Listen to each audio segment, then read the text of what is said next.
प्रिय विद्यार्थियों, पिछले व्याख्यान में हमने प्रथम प्रश्न पत्र रीति काव्य के रीतिकालीन जो परिस्थितियां हैं उनके अंतर्गत उन परिस्थितियों के बारे में जिक्र किया। वो परिस्थितियां सामाजिक परिस्थितियां और राजनीतिक परिस्थितियां थी। आज के इस व्याख्यान में इन्हीं रीतिकालीन परिस्थितियों को अनवरत रूप से जारी रखते हुए आज हम जिन परिस्थितियों पर चर्चा करने जा रहे हैं वो तीसरी परिस्थिति है सांस्कृतिक परिस्थिति। प्यारे विद्यार्थियों, ये जो समय था, इस समय समाज की स्थिति शोचनीय होने से शाहजहां के उदारवादी तथा सामंजस्यपूर्ण रवैये तथा संतों एवं सूफियों के उपदेशों से हिंदू व इस्लाम संस्कृतियों में जो निकटता आई वह औरंगजेब की कट्टरता व धृष्टता के फलस्वरूप विचलित हो चुकी थी। हिंदू मठ व पीठ वैभव व ऐश्वर्य के केंद्र बनने लगे थे। इस्लाम धर्म भी कुरान को हिफ्ज करने तथा नमाज रोजा का यथाविधि पालन करने तक ही सीमित होने लगा। धर्म नैतिक आचरण व मूलभूत सिद्धांतों से हटकर केवल ब्रह्मचरण तक सीमित रह गया था। मठ तथा मंदिर देवदासियों के नृत्य से झंकृत थे और अशिक्षित वर्ग में तीर्थ करना, व्रत रखना, मनोकिया मांगना, ताबीज बनवाना, रामलीला देखना, रामचरितमानस पाठ करना, कव्वालियां करना, धर्म प्रदर्शन में हिस्सा लेना, ये इनके अंग तथा मनोविरोध मात्र बनकर रह गए थे। तो ये जो सांस्कृतिक परिस्थितियां थी ये रीतिकाल के समय में इस तरह की थी। इसके बाद जो चौथी परिस्थिति आती है वो है आपके कलात्मक परिस्थिति। यहां रीतिकाल कलाओं की दृष्टि से चरम वैभव को प्राप्त है। स्थापत्य कला, चित्रकला, संगीत कला, मूर्ति कला को इस युग में राजाश्रय प्राप्त हुआ और अकबर तथा शाहजहां ने स्थापत्य कला को बढ़ावा दिया। ताजमहल इसका अद्भुत उदाहरण है। औरंगजेब ने भी लाहौर तथा दिल्ली में निर्माण कार्य करवाया और जिसमें मुगल स्थापत्य कला के दर्शन होते हैं। जयपुर में सवाई जयसिंह जी के महल, डीग में महाराजा सूरजमल के महल, छत्रसाल आदि की छतरियां भी हिंदू राजाओं के स्थापत्य प्रेम की एक अनूठी मिसाल है। चित्रकला में नूतनता का समावेश होने लगा। रंगों में सुनहरी पानी मिलाकर व्यक्ति चित्र उकेरे जाते थे। राजस्थानी एवं कांगड़ा शैली प्रसिद्ध थी। इनमें ऋतुओं का आश्रय लेकर शब्दों को रेखाओं में व्यक्त किया जाता था। इस युग की चित्रकला राजसी व सामान्य जनजीवन को समानांतर लेकर चली है। अकबर के समय में संगीत कला को पर्याप्त प्रश्रय भी मिला। शाहजहां के काल के बाद संगीत कला को आघात लगा। 18वीं शताब्दी में मुहम्मद शाह ने संगीत कला को पुनर्जीवित करने का अथक प्रयास भी किया। अनेक राग रागनियों का विकास इस काल के अंतर्गत हुआ। इसमें जयपुर तथा लखनऊ राजघरानों का पर्याप्त योगदान रहा है।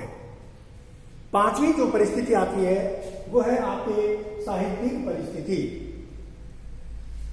भक्ति काल के भक्त कवियों को सीकरी से कोई काम नहीं था, पर रीतिकालीन कवियों का सीकरी के बिना सरे नहीं को काम।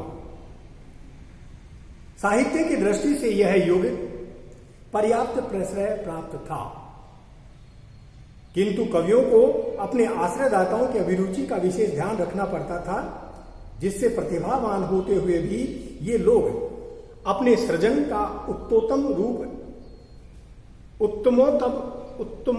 रूप प्रस्तुत नहीं कर पाते थे।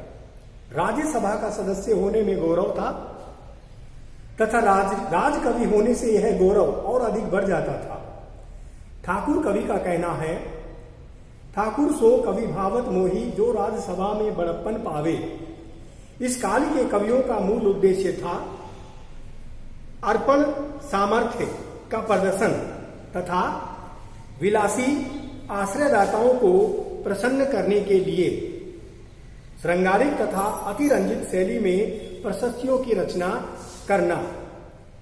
उस समय जो उन्होंने बात कही रचना में कि अब के कवि रीझी है तो कठिनाई, नैतु राधिका कन्हाई सुमरिन को बहानो है। ये उन्होंने कहा। अब यहां हम जिक्र करते हैं रीतिकालीन जो कवि हैं उनकी तीन जो प्रमुख प्रवृत्तियां हैं। पहली है रीतिबद्ध, दूसरी है रीति मुक्त और तीसरी है रीति सिद्ध। यानी इन तीनों ही प्रवृत्तियों में अलग अलग कवियों के द्वारा अपना जो साहित्य सृजन है वह किया गया। रीतिकालीन कवियों की प्रवृत्तियों का विश्लेषण रीतिकाल के अंतर्गत लिखे ग्रंथों के आधार पर हम रीतिकालीन कवियों को निम्न तीन वर्गों में विभक्त कर सकते हैं: रीतिबद्ध कवि, रीति मुक्त कवि और रीति सिद्ध कवि। सबसे पहले हम यहाँ रीतिबद्ध कवियों के बारे में जान सकते हैं। रीतिबद्ध कवि, इस वर्ग में वे कवि आते हैं जिन्होंने काव्यांगों जिसको हम काव्यांगों के नाम से काव्य लक्षण उसमें हम ले सकते हैं, हेतु हम उसमें ले सकते हैं, काव्य का प्रयोजन हम उसमें सम्मिलित कर सकते हैं, शब्द शक्तियां हैं, ध्वनि है, रीति और अलंकार है, रस है, छंद एवं नायिका भेद के लक्षणों और उनके आधार पर सरस उदाहरणों की रचना की है, जिनमें प्रमुख है चिंतामणि कवि। चिंतामणि कवि ने अपना जो प्रसिद्ध जो काव्य ग्रंथ उस समय लिखा वो था कविकुल, कल्पतरु और श्रृंगार मंजरी। मतिराम कवि ने भी अपने दो काव्य उसके अंतर्गत लिखे। पहला रसराज और दूसरा है ललित ललाम। देव कवि ने भी यहाँ अपने दो महत्वपूर्ण काव्य उस समय लिखे, भाव विलास और शब्द रसायन। पद्माकर कवि जगत विनोद और कुलपति मिश्र, भिखारी दास आदि कवि इसी श्रेणी में हम सम्मिलित कर सकते हैं। इसके बाद रीति मुक्त कवि, दूसरे हैं रीति मुक्त कवि। और वो रीति मुक्त कवि जो है वो इस वर्ग के कवियों में श्रृंगारिक छंदों की प्रेरणा का स्रोत, व्यक्ति प्रेमानुभूति होने के कारण उनका मूलाधार प्रेम की पीर है। जैसे रीतिकालीन कवियों में एक कवि को हम बड़ी भांति जानते हैं, घनानंद कवि। और घनानंद कवि के बारे में ऐसा माना जाता है कि कविता जो है वो विरले ही कर पाते हैं, कविता करना हर किसी के बस की बात नहीं है। बिहारी कवि वो घनानंद जो कवि हैं ये अपने राज दरबार की नर्तकी से यहाँ प्रेम करने लग गए थे, मन ही मन प्रेम करते थे। वो प्रेम एक तरफा था। जब राजा के द्वारा उनसे पूछा गया कि क्या आप इस सुजान से प्रेम करते हैं, तो उन्होंने हाँ करी। सुजान को बुला करके जब उससे पूछा गया तो सुजान ने बिल्कुल नहीं कह दिया। तो कवि को यहाँ अपना जो कर्म है वो करते रहने के साथ साथ वह अन्य जो कर्म कर रहा है, यानी मन ही मन में उसको सुजान को चाह रहा है। जब राजा को ये बात नागवार गुजरी कि कवि घनानंद यहाँ झूठ बोल रहा है, उसने उसको दंड स्वरूप अपने राज्य की सीमा से बाहर देश निकाला दे दिया। सैनिक आए और सैनिकों ने उसे पकड़कर और जंगल में यहाँ वो ले गए और उसको छोड़ आए। गहरी खाई में उसको नीचे लुढ़का दिया गया। लुढ़कते रहने के कारण उसका जो शरीर है वो लहूलुहान हो गया, वह जख्मी हो गया। उसके जो कपड़े हैं वो फट गए, दाढ़ी बढ़ गई थी, बाल बढ़ गए थे और लड़खड़ाते कदमों से एन केन प्रकारेण वो उस पहाड़ी पर चढ़ा और पहाड़ी के ऊपर चोटी पर बैठकर उसने घनानंद कवित्व की रचना की। तो यानी आहत होगा वो कवि होगा, जिसका हृदय आहत हुआ होगा तो अपने आप ही उसमें जो कवि का जो सौंदर्य है वो अपने आप ही माँ सरस्वती के समान विराजमान हो जाता।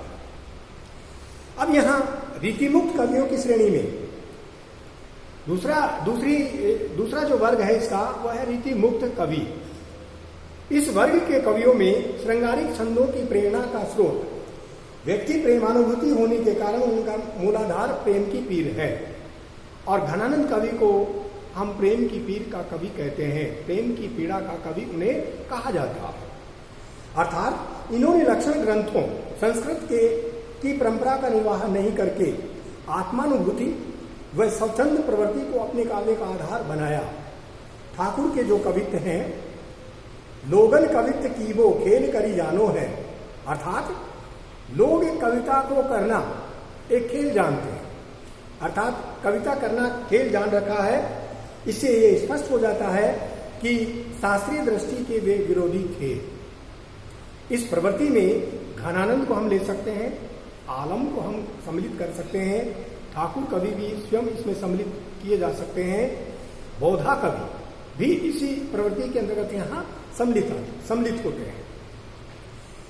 इन सभी की रचनाओं को इस प्रवृत्ति के अंतर्गत, इस वर्ग के अंतर्गत रखा जा सकता है। अब तीसरा जो वर्ग आता है वो है रीति सिद्ध कवि।